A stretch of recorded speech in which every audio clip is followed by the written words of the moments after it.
I would now like to call the Vice-Chancellor of the University of Leeds, the Vice-Chancellor and President, Professor Simone Buitendijk. She is the 13th Vice-Chancellor and President of the University of Leeds, and the first female Chancellor the university has had. She was previously Vice Provost for Education and Professor of Maternal and Child Health at Imperial College London.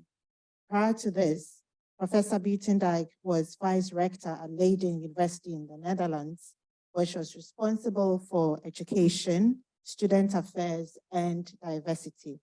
She has a particular interest to develop policies and EDI both from the perspective of providing equitable opportunities to students from minoritized backgrounds and from the perspective of student EDI and research culture. Please welcome Professor Simone Buitendijk. And apologies if I didn't mention your name. Thank you, Sally, and thank you, Bernadine, for that beautiful introduction. I can't see you now. Oh, there you are. Sorry. The light was blinding me.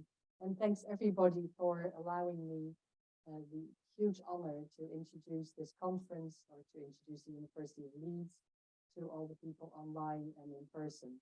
This is a topic that is really close to my heart, as Sally just said. And I think it's brilliant that we're bringing so many people together. And it is about empowering, it's about being influential, and it's about why academia needs scholars of color, minoritized ethnic backgrounds. And I hope to talk about that a little bit in my 15 minutes. Let me start by saying that I know for all people of a BME background, I know you have experienced a lot of bias on your way into university, and I know for a fact you're still experiencing bias today in your jobs in university. And that's based on huge amounts of scholarly work globally in the UK. It is so obvious that academia still is not a level playing field. And that certain groups of people just have more problems bringing their best skills to the fore, having the careers that they deserve. And that's not right. And academia really does need you. So what I want to do today is not so much talk about the fairness elements of that, which of course are huge and really important. But I want to talk about why academia needs people of ethnically minoritized backgrounds, and why if we're not inclusive and diverse and equitable, we will not be the best version of ourselves. And for me, that is a huge driver. So clearly, open discrimination is outlawed in most places in the world. There are lots of ways we can actually tackle that. But there's still so many small molehills that together make an enormous mountain for people every day. And like Julia, I've listened to many colleagues of color, of ethnically minoritized backgrounds, and it's really opened my eyes to the huge challenges that are still being faced by groups that are different to the norm today in academia. And unfortunately, there's still a huge denial of that bias. I think we can accept that we're all biased to some degree, through our upbringing, through everything we've experienced in life. And that is okay. But we need to stop denying it. We need to start opening our eyes. And once they're open, my eyes are open now because of the stories, because of everything I've read and seen. It's undeniable. You see it around you every day. And yes, it may seem like it's going to be really difficult to change, but I think once our eyes are open, we see so many solutions that really aren't all that difficult to implement. On the one hand, denial and bias in academia is a huge problem because it is a societal problem as well. On the other hand, I think we in universities can make huge change, and we can start doing it today. We have started doing it, but we can accelerate it once we're all together, once we understand the narrative, and once we understand the huge importance of changing. And why do we need to change?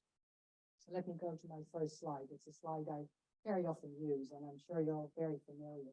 There's the Sustainable Development Goals, the global challenges, 17 of them. This is what keeps the world occupied and should keep the world occupied today. And this is where universities have a unique role to play.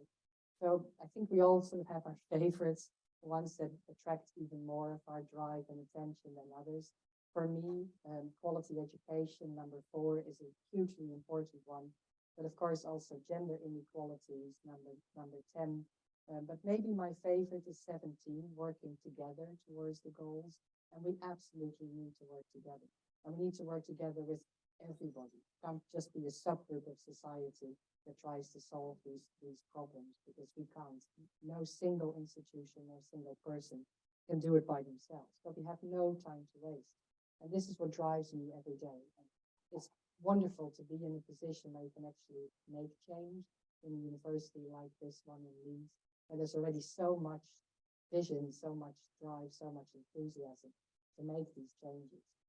So global challenges, if we don't tackle them in a comprehensive, interdisciplinary, evidence-based way and in an inclusive way, we're not going to be quick enough, we're not going to be influential enough, we're not going to get the change in place that the entire planet needs. And it doesn't matter whether you're in Leeds or Victoria or Beijing, these problems face all of us. So universities can be hugely influential on a global scale. I'm convinced that we're probably the only network type of institutions that can really tackle the global challenges in a hugely meaningful way. But we're not collaborative enough. We're not doing our best work yet. And it also needs to start at home. It needs to start in the way we think about our research and our teaching. So today I want to talk a little bit about the content of research and the content of teaching. So move slightly away from the fairness issue, which is also really close to my heart. But if we're not equitable, if we're not diverse, if we're not inclusive, we cannot be excellent. It's simply impossible. And I think we all need to wake up to that, leaders in universities and everybody working in universities. So the strategic imperatives for global higher education and for all of us today is to be radically collaborative. We need to work together as if our lives depend on it, because they do. The online audience, apparently they can't really see it, but I need to use the microphone. Is this better, online audience? Okay. I'm not going to start again. I hope that's okay. So let me just repeat my last sentence, because that is really important to me. We need to be radically collaborative, and we need to be collaborative as if our lives depend on it, because they really do, literally. If we don't collaborate, we'll lose lives that we don't need to lose if we're really focused on what we can do. We need to be very highly values-based. This is not about us as academics. It's not about our careers. It's not where our H-index is, or where universities are in the rankings. This really is about what we can contribute to society as a community. And let's never forget, we're also training the next generation of global citizens. That for me is the most important impact universities can have. But we need to do it in a research-led way. We need to use evidence. We need to teach our students how to actually be evidence-based in everything they do, and caring and values-led. And we need to focus relentlessly on reducing inequalities. Because if there's something clear from the 17 goals that I showed you earlier, is that inequalities are underneath all of them. And groups that are more poor, are in a different position, whether it's nationally or globally, they suffer from all these issues so much more than people who have more money and more status and a better position in society. And that is unacceptable. And if we don't reduce the inequalities, we can't tackle the global challenges. So let's talk a little bit about bias, the pervasive bias that's still around in society, but also in academia, and the bias that many of you face on a daily basis. So there's a huge amount of scholarly evidence that shows that there's bias based on people's gender, students and academics, ethnicity, cultural background, religious background, social status, whether you're first in family or not, makes a huge difference.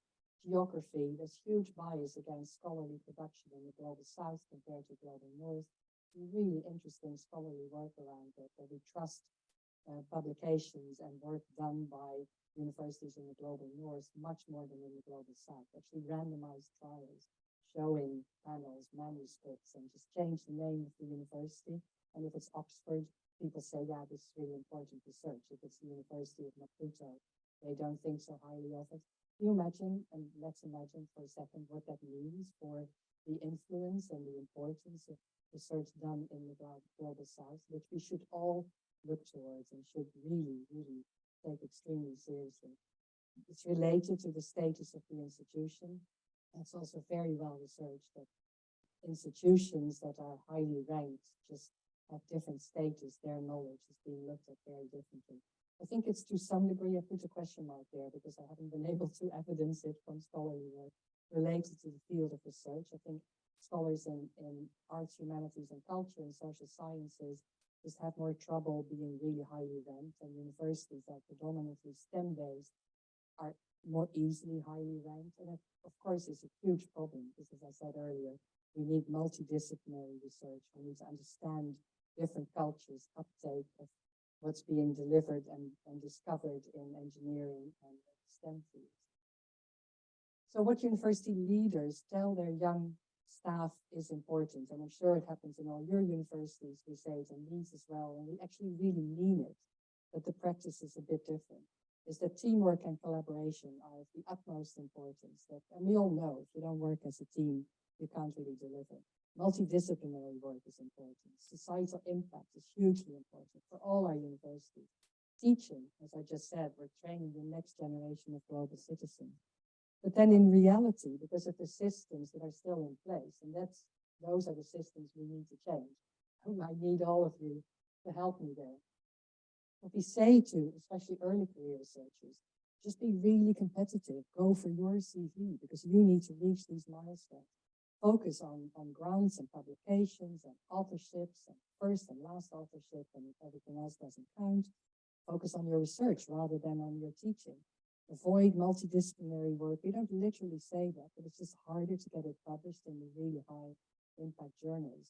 And societal impact, we still haven't found a really good way to reward that, to measure it, and to make it count, in spite of the changes now in the research excellence framework and other ways of measuring academic output. We're still very focused on high impact research and high impact journals and big funding, big grants.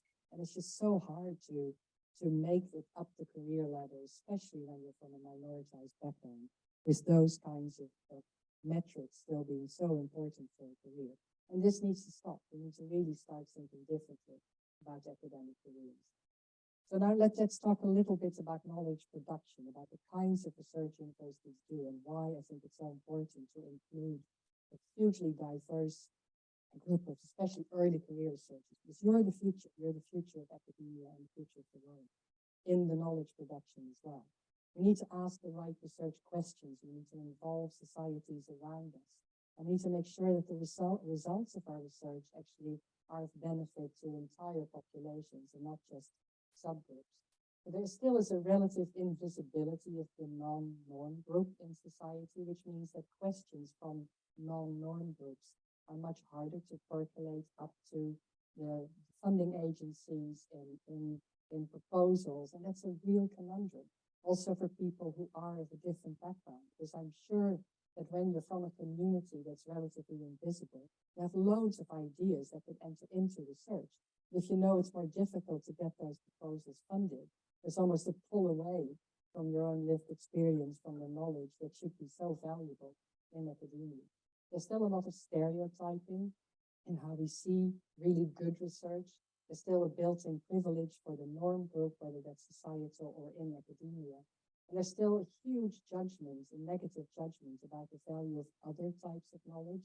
I found that when I was active in maternal and child health, the voice of women, their experiences in labor, hardly ever showed up in research, and it wasn't seen as important research. And it was really difficult because they are so important. And just a slight sidetrack, if you allow me, if women have a really bad traumatic birth experience that influences them, increases their chances of post-traumatic stress disorder and depression. And of course, it influences how they take care of their baby. So it influences the whole next generation. And yet, to make voices of women important for people who research these areas, it was a real struggle. And there's so many other mechanisms of bias and inclusion. I just mentioned the Global South and your own academic institution and their status. So we need to be so careful as universities, as academia, that we really do look at what's important for society globally. And that should lead the research that we want to do, the research that's paid, and finally the research that can make a real difference. But just one example of how the content of research is also hugely biased and how we need to be really careful with what we do. climate change was the most important sustainable development goal, global challenge that we're all focused on a daily basis. Women are disproportionately affected by climate change, and yet that fact hardly shows up in the research that's being done. It's actually staggering how it doesn't show up. Women and girls are much more responsible, more frequently responsible for water gathering in the global south. So as soon as there are periods of extreme drought, they have to travel so far. And for girls, it means they can't go to school because just simply taking care of the family with their mothers prevents them from doing many, many other things. In times of food shortage, boys and men get fed better than women and girls. So it also leads to deprivation for girls that are growing up. The majority of poor farmers, especially in sub-Saharan Africa, but also in other continents, are still women. So they literally have to toil in periods of drought, but also, of course, periods of flooding, which can waste their entire crops. Women are also more likely to die in floods because they take care of their children. They often haven't learned how to swim. But women are also hugely important agents of change. And if we, in trying to combat climate change, don't involve women in the questions we ask, in the research we do, in the solutions that we're thinking about, we're wasting huge amounts of time and energy, and probably also lives. This is just one example. There's so many, but it's close to all of us. So why global change? And it needs to start locally as well. And knowledge production is needed. There still is no systematic consideration and mainstreaming of inclusive thinking in the research and education process, and inclusive thinking also about the backgrounds that ethnically minoritized BME early career researchers can bring in. We don't think about the enormous power and knowledge that they're just wasting by not being aware. And there's a lack of awareness in researchers, but also university leaders, policymakers, politicians, journal editors, research funders. So really, we need all of you in order to make academia as excellent as it needs to be. So I'm so excited that you're having this conference today. I really hope that you continue on the path. I'm really encouraged by what Bernadine said and how this conference really does change people's minds and lives. And please keep inviting university leaders like me so we can also learn from the enormous power and knowledge that you bring to the table. I think this is my last slide, which I actually use for every presentation I do. Oh, sorry, this is my penultimate slide. I just wanted to plug the Knowledge Equity Network, which has originated in Leeds. I'll leave some business cards around. You can also go to the website, and we're adding universities almost on a daily basis. The Knowledge Equity Network wants to create open access research, but also open education, open higher education, network universities, moving away from rankings, being extremely collaborative between global north, global south, and for today, maybe more importantly, changing the research culture and bringing all the voices to the table that we need to truly change the world. And this is my final slide. Together we can make the world better. Thank you so much for welcoming me.